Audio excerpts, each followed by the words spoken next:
New mga kaanasaga, welcome back sa isa na namang matinding recap. Ngayon, ibabalik natin ang kwento sa Boruto Series Part 9.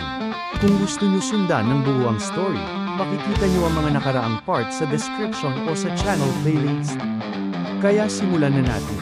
Habang lumalapit sila, inutusan ni Sasuke si Naruto na gamitin ang kanyang senseng. At dito, ipinakita si Sakura, nakapalibot sa kanya ang mga clone ni Shin. Sabi ng leader, ikaw lang ang makakatupad sa hangarin ni Itachi Uchiha. Uchiha clan ang balak niyang ituloy hanggang sa hinaharap, at isa pa sa mga layunin niya ay buhayin muli si Akatsuki. Doon niya ginamit ang Mangekyou Sharingan, at mula sa putol niyang braso ay ginawa niyang parang talam ng espada ang kamay niya. Si Sakura naman, nakangiti habang sinasabi, ngayon, wala ka ng kaibigan na pupunta rito para iligtas ka. Kung papatayin kita dito, dito na rin matatapos ang lahat. Pagkasabi niya nito, bigla siyang sumugod at nagpakawala ng isang malakas na suntok na halos gumuho ang buong paligid. Kasabay nito, nakita natin sina Boruto at ang mga kasama niyang nakarating na sa teritoryo ni Shin. Doon din agad lumabas ang napakaraming clones ni Shin at sinimulan silang atakihin. Si Boruto naman, agad gumawa ng sarili niyang shadow clones at nakipaglaban sa kanila. Sa gitna ng gulo, nagkaroon ng pagkakataon si Sarada para makatakas. Habang umaalis siya, humingi siya ng paumanhin kay Boruto at sinabing kailangan niyang puntahan ang kanyang ina para iligtas ito. Kaya sinabi ni Boruto kay Sasuke na samahan si Sarada. Habang siya naman ay mananatili kasama si Chucho para harapin ang laban. Habang nagpapatuloy ang laban, mas dami pa ang clones ni Shin. Sabi nila, iniutos daw ng kanilang ama, si Shin Uchiha, na atakihin si Naruto at ang mga kasama nito. Pero tumanggi si Naruto na patayin sila, dahil alam niyang mga bata pa ang mga ito. Sinabi pa niya na walang magulang na gagawin yun laban sa sarili nilang mga anak. Samantala, nakikipaglaban si Sakura sa leader ni Shin. Mabilis at delikado ang labanan nila. Sinubukan ni Sakura na umatake gamit ang kunai, pero madali lang itong na-block ng kalaban. Gumanti ang leader gamit ang taijutsu, pero nakaya naman ni Sakura na harangin yun, kahit hindi niya ito kayang tiisin ng matagal.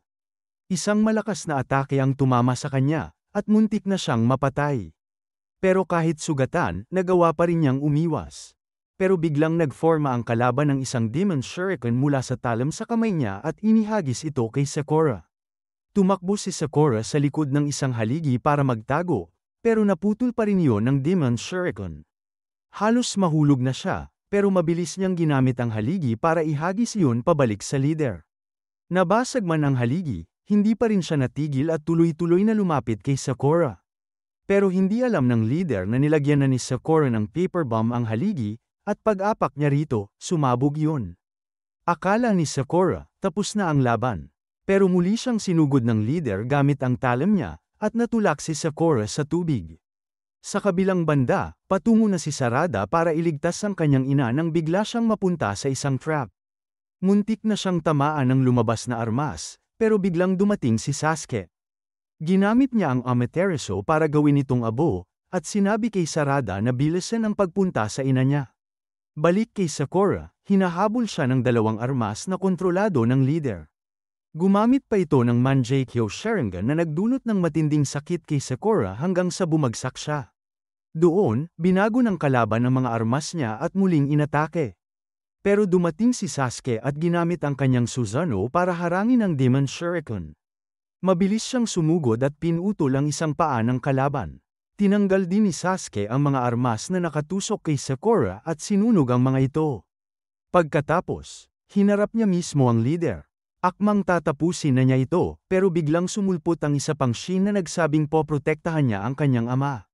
Dito sinabi ni Sasuke, hindi ako tulad ni Naruto na may awa. Tatapusin ko kayong dalawa, pero hindi ito kayang panuorin ni Sarada. Sumigaw siya at pinigilan ang kanyang ama. Ginamit ito ng leader para biglang umatake kay Sasuke at sugatan siya. Mabilis na lumapit si Sakura para tulungan siya, pero hinaranggan siya ng armas ng kalaban. Doon, nagbigay ng senadorya si Sasuke kay Sakura. Tumakbo siya palayo, habang inaatake naman siya ng leader. Pero ginamit ni Sasuke ang Rinnegan para i-swap ang posisyon nila ni Sakura, At doon nakapagpakawala si Sakura ng isang napakalakas na suntok na tumama sa leader at malubha itong nasugatan. Samantala, si Naruto ay abala pa rin sa pakikipaglaban sa napakaraming clones ni Shin. Pero biglang tinawag pabalik ng leader ang lahat ng clones. Doon akala ni Naruto, tapos na ang misyon ni Sasuke, kaya umalis na rin siya. Sa puntong yun, ipinakita ang lahat ng clones na nagtipon sa harap ng kanilang leader. Pero sa halip na tumulong, bigla nilang pinatay ang mismong leader nila. Nagulat si Naruto at ang iba pa, pati na rin ang mismong leader na hindi makapaniwala sa nangyari. At nalaman natin na dahil sa matinding pinsala ng leader, humina ang kanyang visual powers at hindi na niya kayang kontrolin ng maayos ang mga clones. Kaya nagsarili na ang mga ito at gumawa pa ng mas marami pang clones, isang bagay na ikinagulat ni Naruto at Sasuke. Kahit mismo ang leader ni Shin, hindi maintindihan kung paano biglang dumami ng sobra ang kanyang mga nilikha. Habang sinusugod ng mga clones ang grupo, agad gumamit si Boruto ng shadow clones para gumawa ng maraming kopya at makipaglaban sa kanila.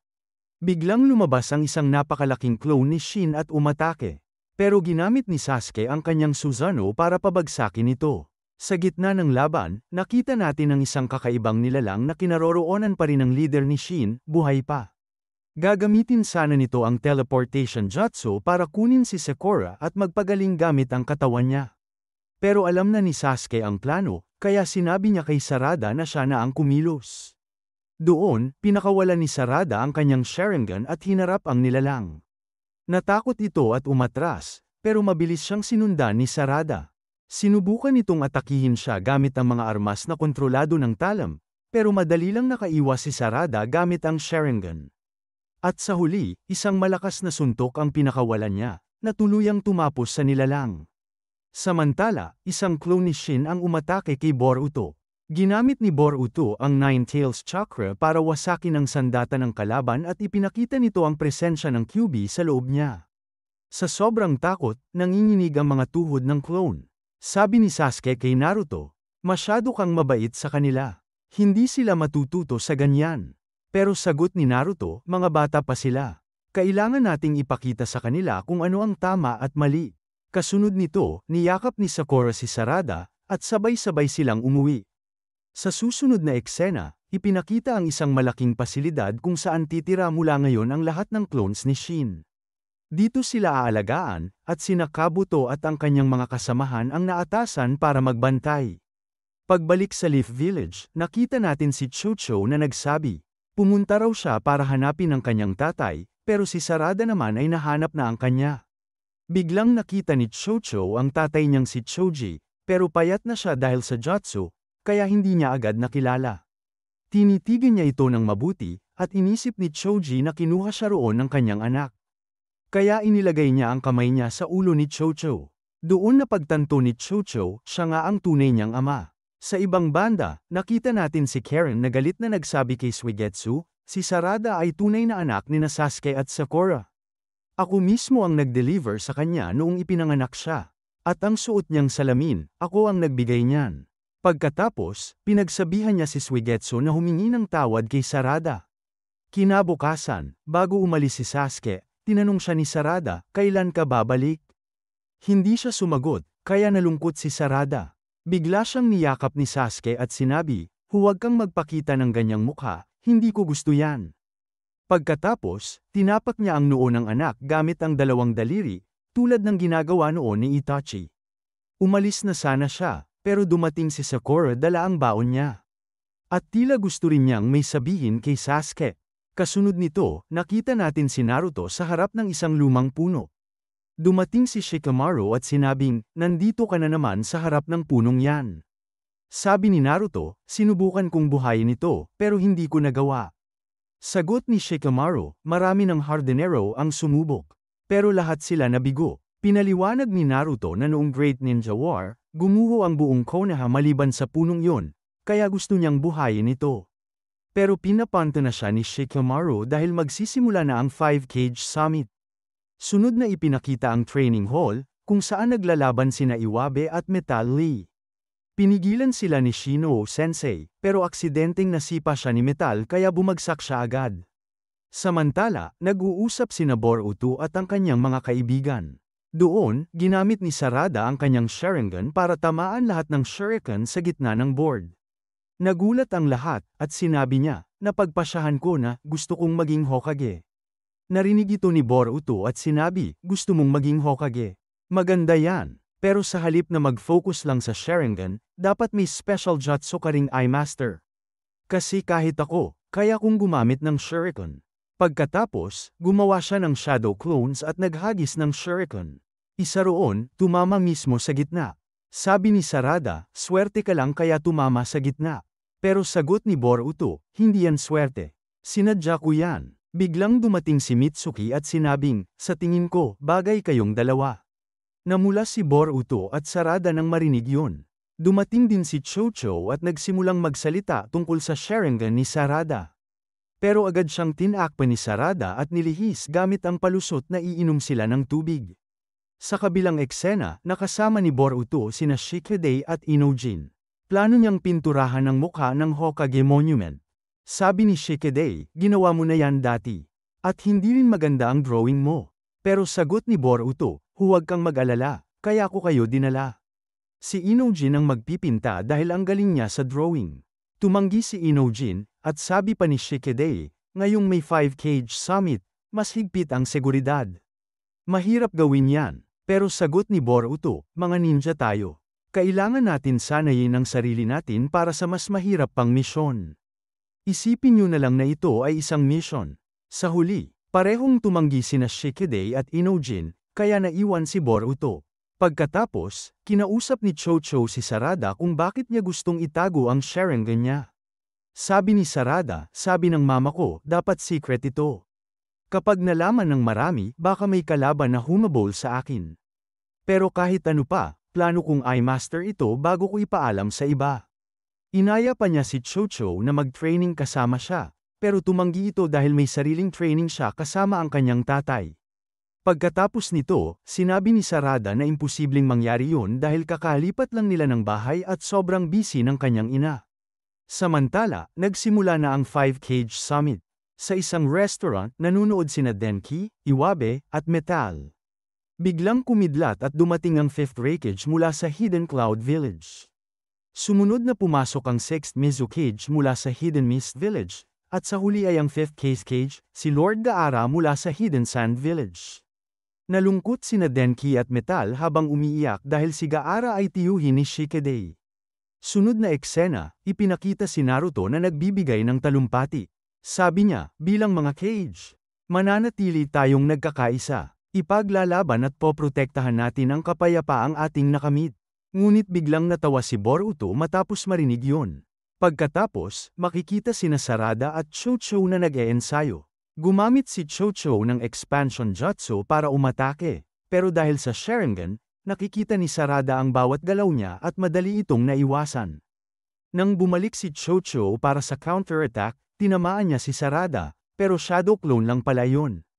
Maya-maya, nahilo si Sarada at muntik ng matamba. Mabuti na lang at dumating si Konohamaru at nasalo siya bago bumagsak. Sabi ni Konohamaru, narinig kong may nag-tech train dito sa gubat kaya pinuntahan ko. Sumagot si Sarada, kung may alam ka tungkol sa Sharingan, maaari mo ba akong turuan? Ipinaliwanag ni Konohamaru, ang unang kakayahan ay Super Keen Vision, na kayang makita ang bawat galaw ng kalaban. Pangalawa, kaya nitong aralin at kopyahin ng eksakto ang anumang jutsu. Pangatlo, ang Genjutsu, na kayang ipakita ang ilusyon na nais niya sa kalaban. Dagdag pa niya, totoo na kahit anong shinobi ay kayang gumamit ng Genjutsu, pero napakalakas kumain ng chakra ang Sharingan. Doon naintindihan ni Sarada kung bakit siya muntik mawala ng malay kanina. Lumapit si Chocho at sinabi, isang hakbang ka na lang palapit sa pagiging cage. Tanong naman ni Konohamaru, gusto mo ba talagang maging cage? Ako rin ay nangangarap niyan. Bata pa lang ako, sinusundan ko na si Naruto. Sagot ni Sarada, hindi ako susuko, kahit kanino. Ngumiti si Konohamaru, hindi rin magiging madali para sa akin, lalo na't may mga karibal ako tulad ni Sarada at Boruto. Sa Hokage's office naman, pan ng mga reporter ang paligid. Pagpasok ni Sai at Shikamaru, agad nilang isinara ang pinto. Doon nakaupo ang lahat ng cage. Nagtanong si Gaara, nasaan si Sasuke? Hindi ko pa siya nakikita. Sumagot ang Raikage at tinanong si Naruto. Tinawag mo kami, pero saan si Sasuke? Ipinaliwanag ni Naruto na umalis si Sasuke at may seryosong dahilan kaya niya ipinatawag ang lahat, nasa panganib na naman ang mundo ng ninja. Sabi niya, bago mamatay si Shin Uchiha, iniwan niya ang kanyang mga eksperimento laban sa atin. Nakakuha tayo ng mga materyales na may kinalaman sa parallel dimensions. Natuklasan din natin na sa likod ni Kaguya, na nasil namin ni Sasuke, ay may nakatagong napakalakas na hukbo. Nagulat ang lahat. Tanong ni Chojuro, ang ibig mong sabihin, katulad ng White Zetsu Army na ginawa ni Madara. Tumango si Naruto, oo. At kung napakalakas na ni Kaguya, isipin niyo na lang kung may hukbo pa siya sa likod niya. Nagkomento si Daru, pero kung magsasama-sama tayo, kakayanin natin silang labanan. Ngunit sabi ni Shikamaru, hindi ganun kasimple. Napag-alaman natin na bago pa man ipanganak ang mga shinobi, na-develop na ang White Zetsu Army.